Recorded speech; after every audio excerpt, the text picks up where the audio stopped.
அதே மாதிரி இந்த முறை வந்து அதிமுக அம்மாவோட இவங்களெல்லாம் கம்பேர் பண்ணி அவங்க பேசுறாங்கன்னா அது எவ்வளவு பெரிய தவறுங்கிறத தமிழ்நாட்டு மக்கள் இந்த 2024 தேர்தலில் அந்த துரோக கும்பலுக்கு தமிழ்நாட்டு மக்கள் தகுந்த பாடம் போட்டுவார்கள். அன்புமணி ராமதாஸ் வந்து 2 ஆண்டுக்கு ஒரு முறை ஒரே நாடு ஒரே தேர்தலை அரசு பரிசீலிக்கணும் அந்த மாதிரி தேர்தலை அப்படின்னு ஆலோசனை சொல்லியிருக்காங்க. 2 ஆண்டுக்கு ஒரு முறை ஒரே நாடு ஒரே தேர்தல் 2 வருஷத்துக்கு விட்டு ஆல் இண்டியா ஃபுல்லா எலெக்ஷன் வைக்கிறேன்னா யோசனை சொல்லியிருக்காரு. அது அவர் சொல்ற யோசனை அது எந்த அளவுக்கு சரி வருங்கிறது தெரியல.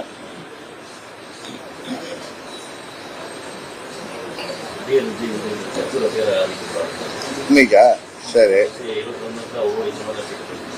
24 சரி. ஜனநாயக நாட்டில் கட்சி ஆரம்பிப்பது தேர்தலில் போட்டியிடுவதுங்கிறது எல்லோருக்கும் உள்ள உரிமை. அவர்களை வெற்றி பெற செய்வதும் செய்யாததும் மக்கள் கையில தான் இருக்கு. அதை பத்தி இன்னொருவர் கட்சி நடிகர் விஜய் கட்சி ஆரம்பிக்கிறத பத்தி நம்ம எதுவும் சொல்றதுக்கு சொன்னா நாகரிகமாக இருக்காது.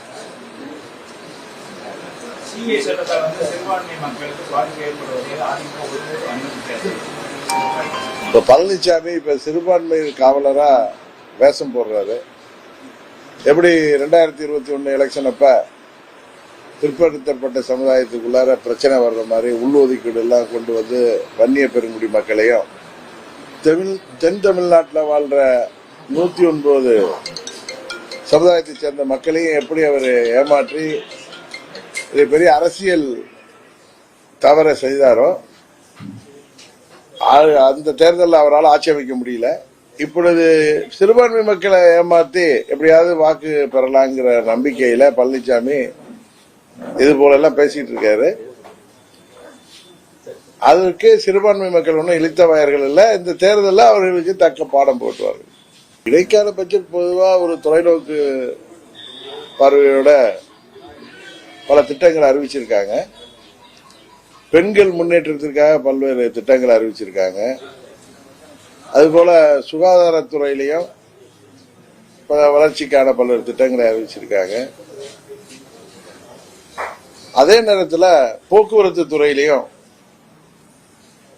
உடான் திட்டத்தின் மூலம் உள்நாட்டில் உள்ள நகரங்களுக்கு இணைக்கிறதுக்கு 1000 விமானங்கள் அதற்கான ஏற்பாடு செய்யறாங்க. அது மாதிரி பல்வேறு மருத்துவக் கல்லூரிகள்லாம் தொடங்குவதற்கு குழுக்கள்லாம் இந்தியா முழுவதும் தொடங்கணும்னு ஆரம்பிச்சிருந்தாலும் தமிழ்நாட்டில் ஏற்கனவே அறிவிக்கப்பட்ட இந்த மதுரையில் அறிவிக்கப்பட்ட எய்ம்ஸை பற்றி எந்த இதுவும் அதற்கான நிதி ஒதுக்கீடோ அதை பற்றி எந்த அறிவிப்பு இல்லாத ஒரு வருத்தம் அளிக்கிறது, ஏமாற்றம் அளிக்கிறது.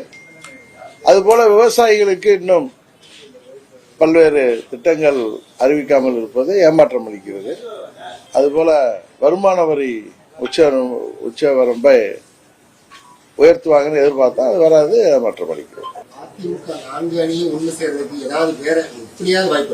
அதிமுகவா? அது அதிமுகதான் கேட்கணும். நான் அமமுகவுடைய பொதுச் செயலாளர்கிட்ட போய் அதை கேள்வி கேட்கறீங்க இல்லங்க. நாங்க அம்மா மக்கள் முன்னேற்ற கழகம் ஆரம்பிச்சுட்டு 6 வருடங்கள் ஆகுது. எங்கள்கிட்ட அதிமுக பத்தி கேள்வி கேட்டா அது அந்த அதிமுக சேர்ந்தவர்களை தான் நீங்க கேட்கணும். இல்ல அம்மா வீட்டு தொண்டர்கள் எல்லாம் ஒண்ணு வேணும்னு கேளுங்க. அதாவது அம்மாவுடைய தொண்டர்கள் அனைவரும் தங்களை அம்மாவின் உண்மையான தொண்டர்களாக நினைப்பவர்கள் அனைவரும் ஒன்றிணைங்கிறது தான் அமமுகவுடைய நிலைப்பாடு. அது காலமே அதுக்கான முடிவுகள். ஏன்னா ஒரு சிலர் சுயநலத்திலையும் துரோக சிந்தனை உடையவர்கள் அதற்கு தடையா இருக்காங்க. அந்த காலமே அதற்கெல்லாம் சரியான தீர்வு கொடுக்கும். அதற்காக வெயிட் பண்ணிட்டு இருக்கோம். செய்திகளை உடனுக்குடனும் துல்லியமாகவும் தெரிந்து கொள்ள சப்ஸ்கிரைப் பண்ணுங்க.